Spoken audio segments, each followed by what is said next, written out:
আসছে। এই আনন্দে এক বাংলাদেশি মেয়েটি তার পুরনো গাড়িতে বাংলাদেশের পতাকা আঁকছিল। ঠিক তখনই এক ভারতীয় ধনী গাড়ির মালিক তার বিলাসবহুল গাড়ি নিয়ে আসে এবং বাংলাদেশের মেয়েটির গাড়ি ও আঁকা ছবি দেখে জোরে হাসতে হাসতে মজা করতে শুরু করে। এটা দেখে বাংলাদেশের মেয়েটির ভীষণ রাগ হয়। সে রাগে গাড়ি নিয়ে নিজের গ্যারেজে চলে যায় এবং গাড়িটিকে নতুন করার জন্য পরীক্ষা নিরীক্ষা শুরু করে। সে গাড়ির ইঞ্জিন পরিবর্তন করে রেসিং কারের ইঞ্জিন বসায়, গাড়িতে ওয়েল্ডিং করে, তারপর সেটিতে বাংলাদেশের পতাকা আঁকে।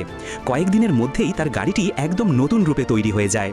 এরপর বাংলাদেশের মেয়েটি ভারতীয় মেয়েটিকে রেসের চ্যালেঞ্জ দেয়। রেস শুরু হয়, কখনো বাংলাদেশের গাড়ি এগিয়ে যায়, আবার কখনো ভারতের গাড়ি।